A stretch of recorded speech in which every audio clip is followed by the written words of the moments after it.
right, guys, this project is super simple and it just gives you some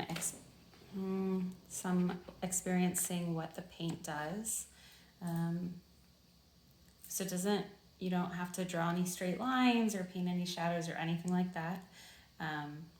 So I'm gonna show you how to do that really fast, and then you guys can work on that in class. You can see the paper's gonna curl because it's gonna get wet.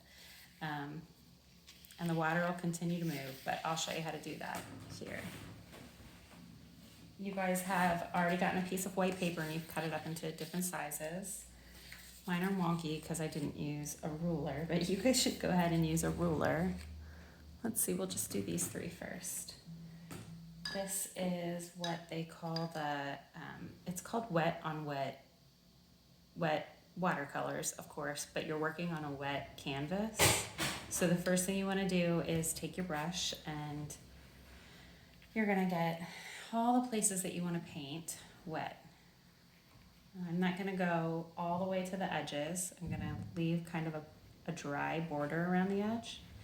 Don't let the water soak in all the way. You want it to kind of sit on top. And then you're just going to pick a color from your watercolor palette. I'm going to use red. And get a bunch of that on your brush, and now watch what happens. I'm just going to touch it with the tip of my paintbrush. Isn't that cool? And I'm just going to put a couple of dots on here. And then I'm going to rinse my brush out.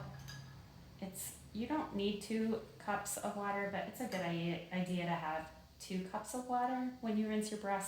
And think of it like when you do dishes, 1 is for washing, 1 is for rinsing. So on your first one here, I'm going to do a purple. When you're rinsing your brush out, the first glass will be the one that gets dirty. Because you know when you're using watercolors and the paint starts to look like all the colors, because in that cup, it all runs together. So if you stick it in the first cup, shake all the water off, and then dip it in the rinse cup, you won't have that problem. And then I'm just going to do a third color. I'm going to do orange and just tap that in too. Now my water's drying, so it's not spreading as much, but it's going to sit here for a while and it will still continue to spread. I'm just going to do some little dots with this one.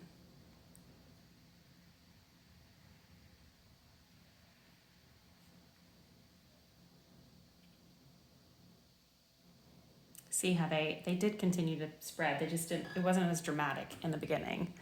I'm going to show you this right here. Up at the top of this bookmark, there's a puddle of water. The really great thing about, and I could leave that there, but it probably would run off the top of my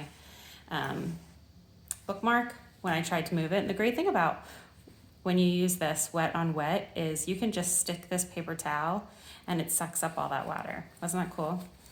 So I'm going to do that again because it just made another puddle. And I'm going to do it at the other end too because it's starting to make a puddle there. So the paper curled, right? Because it's wet and that's what paper does.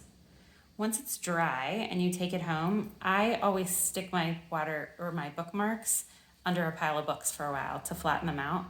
But that's one thing, and that's done. This bookmark is done. We're not going to do anything else with it, okay? I am going to move it. I'm going to let it dry. And then let's look at this one. So we're still going to do the wet on wet. I'm going to go ahead and get this one wet. But on this one, let's see, we're going to do 2 colors on this one. So pick out 2 colors that you like together. And we're going to do kind of the same thing. I'm going to do this pink color. And I'm going to come up here and I'm just going to dab it in there. I'm not using the tip of my brush though. I'm using kind of the side of my brush this time. You can see it turns it spreads out in kind of a different direction. Again, I'm just going to do that half. I'm going to rinse my brush out.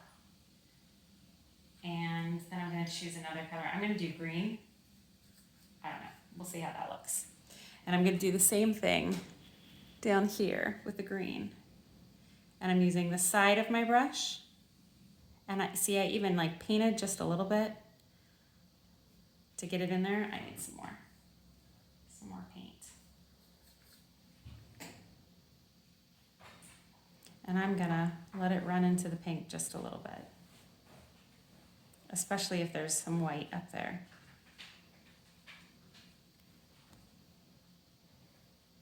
That green needs a little more water.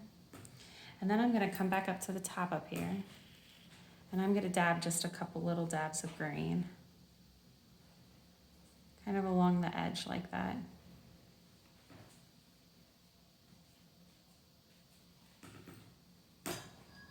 I'm gonna go ahead back to my pink and do the same thing down at the bottom. Oh, that looks like toes down there.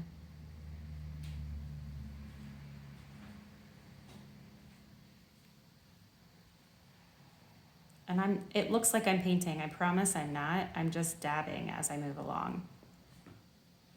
And then I'm dripping at the bottom, as you can see that. So I'm just gonna stick my paper towel right there, and it's gonna suck it all up. That's so much fun.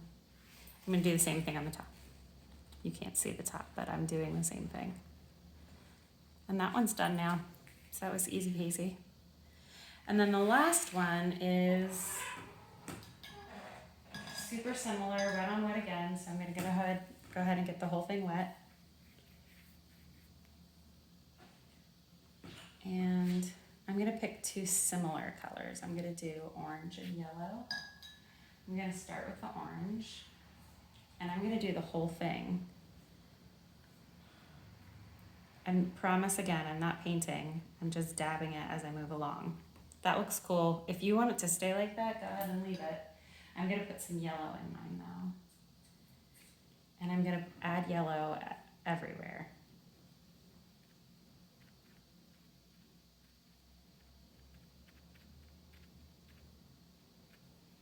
And that one's done. I'm gonna take this stuff is super fast. I'm gonna take this paper curled differently. It curled on the sides. Not really sure why, so I'm gonna take my paper towel and dab on the sides here. The other really cool thing I'll show you this in a second. That's it for this project though. So these three are done. And I'm gonna let them dry. Now on these two, I'm gonna come back and use my Sharpie and add just some black like doodle kind of pictures on top. Sometimes you can write like a saying or a scripture verse on top, or you can just draw some black line flowers or a balloon or something, whatever you want on top of it. But because they're a little bit more plain, this one's kind of tie-dye. You can add something on it if you want to, but let them dry for a little while and use those Sharpies and add some stuff on top. Take them home and stick them under some books, and they'll be ready to go.